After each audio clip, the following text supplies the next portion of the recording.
The crystal wine glass felt heavy in my hand as I sat through another excruciating Thanksgiving dinner, listening to my sister Catherine brag about her latest promotion at Wilson Global Enterprises.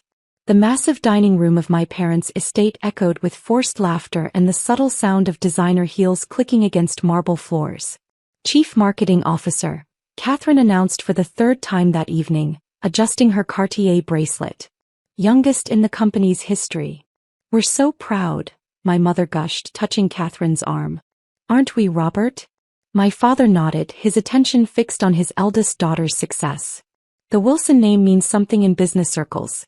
Catherine understands that. I took another sip of wine, remembering when I'd worked at Wilson Global too, a junior analyst position I'd quit 3 years ago to start my own business. The memory of my father's reaction still stung. You're throwing away everything we built, he'd shouted. A Wilson doesn't run some tiny retail shop. But La Maison wasn't just some shop. Behind the carefully curated window displays and elegant interior of my boutique lay something much bigger. Something my family was too busy sneering to notice. So Emma, Catherine turned to me with that familiar condescending smile. Still running that little boutique? Selling what, dresses and scarves? I thought about the real business empire I'd built, hidden behind La Maison's modest facade. The global supply chain company that operated in shadows, the technology platform that was revolutionizing retail logistics, the silent acquisitions that were reshaping entire industries. The shop's doing well, I said simply, cutting into my turkey. Well, Catherine laughed. Is that what you call it? Breaking even on overpriced accessories while the rest of us build real careers. Our mother touched her pearls nervously. Now, Catherine, not everyone can handle corporate leadership like you can. Is creative. This little shop keeps her busy. I bit back a smile, thinking of the meeting scheduled for tomorrow morning. Wilson Global Enterprises was failing. Not that my family knew it yet. Their outdated supply chain was bleeding money, their technology was years behind, and their market share was crumbling. Actually, I said carefully, I'm expanding. Opening a few new locations. Catherine nearly choked on her wine. Expanding? With what money? Last I checked, retail shops don't exactly print cash. If she only knew about the billions in revenue my real company Phoenix Global Solutions had generated last year. About the vast network of logistics centers, the cutting-edge AI systems, the fleet of autonomous vehicles that were transforming how goods moved around the world. I've been saving, I said mildly. Making smart investments. My father scoffed. Smart investments? The only smart investment is climbing the corporate ladder. Building connections. Making the Wilson name mean something. The Wilson name. Everything always came back to that. Our ancestors had founded Wilson Global Enterprises 3 generations ago, but the company had stagnated under its current leadership. My father sat on the board, more concerned with tradition than innovation. Catherine played corporate politics while the business crumbled around her. Speaking of investments, Catherine smirked. Did you hear about Wilson Global's latest acquisition? We just bought out our biggest competitor in the Asian market. The deal closes tomorrow. I nodded, suppressing a laugh. That competitor was one of my shell companies, created specifically to be acquired, loaded with outdated technology and overvalued assets. Wilson Global was about to pay 10 times what it was worth. Impressive, I murmured, refilling my wine. You wouldn't understand the complexities, Catherine continued. It's high-level corporate strategy.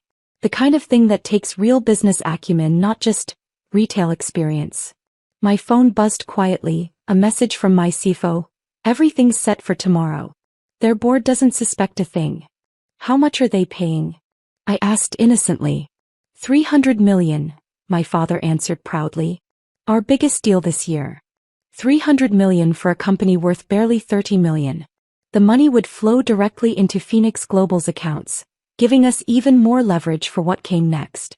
Sounds significant, I said. It's transformative, Catherine declared. This puts Wilson Global at the forefront of global logistics. No one can compete with our supply chain now.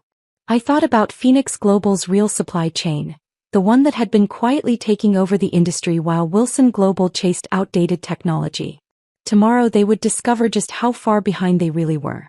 More wine, my mother offered, trying to smooth over the tension she always felt when my career came up. No thanks. I checked my watch. I should actually get going. Early morning tomorrow. Oh right, Catherine snickered. Got to open the shop. Those scarves won't sell themselves. I stood up, smoothing my simple black dress Chanel, not that they'd notice. Exactly. Those scarves need attention. My father barely looked up from his plate. You could still come back, you know. I'm sure Catherine could find a suitable position for you. Something appropriate for your skills. Thanks, Dad, but I'm happy where I am. Happy? Catherine's laugh was sharp. Running a boutique while the rest of us change the business world? That's not happiness, Emma. That's settling. I gathered my things, thinking about the documents waiting in my office, papers that would change everything tomorrow morning. We'll see. What's that supposed to mean? Catherine demanded. Just that success comes in many forms. I kissed my mother's cheek goodbye. See you all tomorrow. Tomorrow. My father frowned. We don't have plans tomorrow. No, I smiled. But I have a feeling we'll be seeing each other anyway. I drove home to my penthouse apartment, paid for with Phoenix Global profits. Not that my family knew that. The lights of the city sparkled below as I reviewed tomorrow's presentation one last time. Wilson Global Enterprises was about to discover that they'd spent $300 million buying a shell company. Their stock would plummet. The board would panic. And then Phoenix Global would step in with an offer they couldn't refuse. My phone buzzed again, another message from my CFO. Board meeting set for 9 a.m. Wilson Global's executive team will all be there. Including Catherine, their proud new chief marketing officer. Including my father, the board member more concerned with family name than business sense. I poured myself a glass of champagne, watching the bubbles rise in the crystal flute. Tomorrow they would learn that the little boutique owner they'd dismissed had built something far greater than they could imagine. Tomorrow they would discover that while they were busy mocking my small shop, I was quietly buying their empire out from under them. Sometimes success doesn't need to shout. Sometimes it whispers, hidden behind modest storefronts and simple black dresses. Sometimes it waits patiently, building in silence, until the perfect moment to reveal its true face.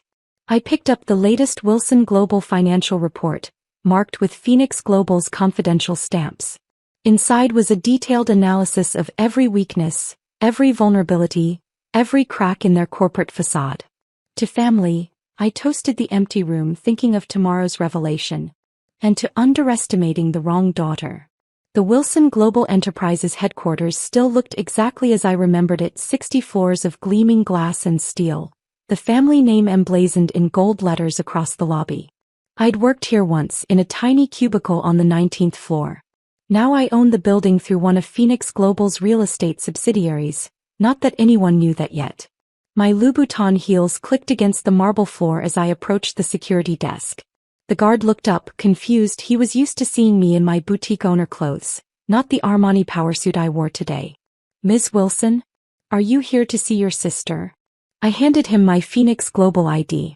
His eyes widened as he read the title. Sue. I'm here for the board meeting, I said calmly. Top floor. The elevator ride gave me time to review the morning's schedule. In exactly 17 minutes, Wilson Global's board would announce their triumphant acquisition of Asian logistics competitor Terra Tech, my shell company. 5 minutes after that, Terra Tech's true financials would be revealed to the market. And then, as their stock price plummeted, Phoenix Global would emerge as their only hope for survival. The boardroom doors were already open when I arrived. Inside, the company's leadership team sat around the massive mahogany table, my sister Catherine among them in a designer suit that probably cost more than my boutique's monthly rent. My father occupied his usual seat, looking imperious in his bespoke Italian suit. Neither of them noticed me slip quietly into the back of the room. Ladies and gentlemen, Wilson Global CEO began. Today marks a historic moment for our company. With the acquisition of Terra Tech, we've secured our position as the leading logistics provider in Asia. Catherine beamed, probably already planning how to take credit for the deal in her next social media post. The papers are signed, the CEO continued, and we've initiated the transfer of $300 million to finalize the purchase. I checked my phone. A message from my CFO, transfer received. releasing TerraTech's real financials to the market in 3, 2, 1. The boardroom's massive screens suddenly lit up with urgent notifications. Stock alerts. News headlines. Financial reports. Sir, a junior analyst burst into the room, face pale. TerraTech's numbers, they're all wrong. The company's virtually worthless. The CEO's presentation clicker clattered to the table. What? Their technology is outdated. Their contracts are worthless. Their assets are massively overvalued. Our stock is down 30% already and falling. Chaos erupted. Board members shouted questions. Executives frantically checked their phones. Catherine's perfectly maintained composure cracked as she watched her corporate dreams crumble in real time. How did this happen? My father thundered, rising from his chair. Who did the due diligence? I did. My voice cut through the panic, clear and calm. Every head turned. Catherine's mouth fell open. My father's face went from red to white in an instant. Emma, what are you doing here? I walked to the front of the room, each step measured and deliberate. I'm here representing Phoenix Global Solutions. We own TerraTech, along with about 30% of Wilson Global's outstanding shares, purchased through various subsidiaries over the past year. Phoenix Global? The CEO's voice shook. The company that's been dominating global logistics for the past 2 years? The same. I smiled, thinking of my little boutique, the perfect cover for building an empire. We've been watching Wilson Global for a while now. Your outdated technology, your inefficient processes, your declining market share. Today's acquisition was the final test. You failed. Catherine found her voice, though it trembled. You're just a shop owner. This is impossible. Am I? I pulled up Phoenix Global's corporate overview on the screens. Founded 3 years ago. Current market value, $12 billion. Operational networks in 27 countries. And yes, Catherine, I own a boutique. It's an excellent place to observe retail logistics firsthand.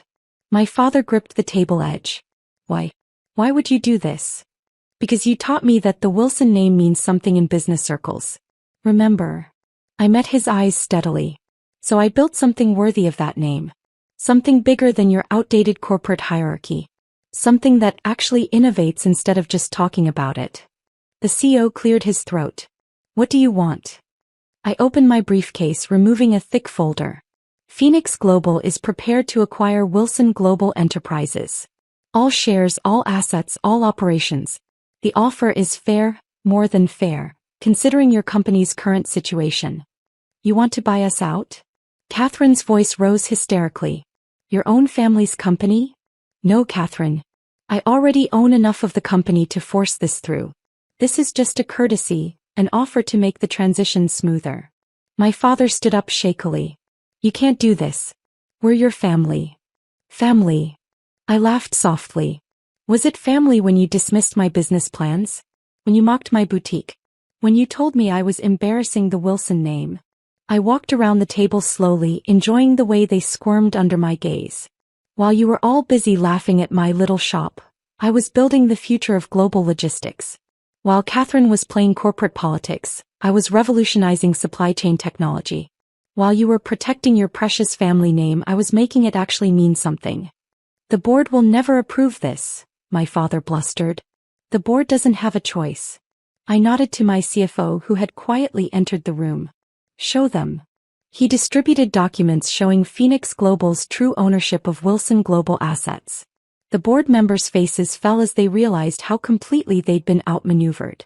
You have 1 hour to accept the offer, I said calmly. After that, we'll proceed with a hostile takeover. Your stock price is falling by the minute. Your Asian acquisition is worthless. Your company is bleeding market share to our superior technology. Catherine stood up, tears threatening her perfect makeup. This is all about revenge, isn't it? Making us pay for not believing in you. I turned to her, feeling almost sorry for her limited understanding. No, Catherine. This is about business. Pure and simple. Your company is failing. Mine is thriving.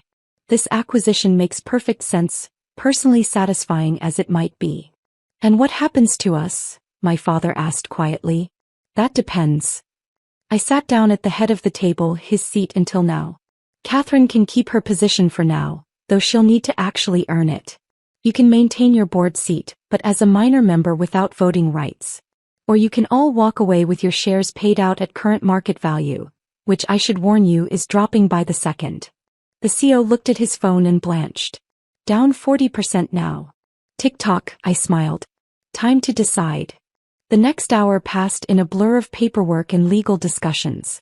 The board voted to accept Phoenix Global's offer. They had no real choice. Catherine sat silently, her corporate ambitions dissolving around her. My father looked years older, the weight of his own poor judgment finally catching up to him. As the papers were signed, my mother burst into the boardroom. She must have heard the news. Emma, how could you do this to your family? I stood up, straightening my suit jacket. I didn't do anything to our family, Mom. I built something. Something real. Something more than just a name and a corner office. But what about your little shop? La Maison stays exactly as it is. A profitable boutique that lets me observe retail trends firsthand. The perfect cover for building something bigger. I gathered my papers. Oh, and those scarves Catherine loves to mock? They're manufactured by one of Phoenix Global's textile subsidiaries. We supply half the luxury brands in Europe. I walked to the door, then turned back one last time. The Wilson name still means something in business circles. Just not the way you expected it to. That evening I sat in my real office, the top floor of Phoenix Global's headquarters. The city sparkled below, a web of lights and movement, all connected by the logistics network I'd built. My phone buzzed with messages. Catherine, I'm sorry. I never knew. Dad, can we talk? Please. Mom, we should have believed in you. I set the phone aside, turning instead to the latest acquisition proposals on my desk. Success isn't about proving others wrong, it's about proving yourself right. It's not about revenge, it's about building something meaningful while others underestimate you. The boutique still opens every morning at 10. I still visit regularly, helping customers find the perfect scarf or handbag. Some might see it as strange, a billionaire CEO playing shopkeeper. But they don't understand that every great business starts with understanding the smallest details. Catherine eventually learned to earn her position, though she never quite regained her corporate swagger. My father still sits on the board, humbled but finally learning to listen. My mother stops by the boutique sometimes, finally seeing it for what it always was, not just a shop, but the visible tip of an empire. Me. I keep building, keep innovating, keep proving that success doesn't always wear a corporate title or announce itself with a family name. Sometimes it hides behind a simple storefront, growing in silence until the perfect moment to reveal its true face. The Wilson name does mean something in business circles now. Just not what they expected. Not what they planned. Something bigger. Something better. Something built by the daughter they underestimated, one quiet victory at a time.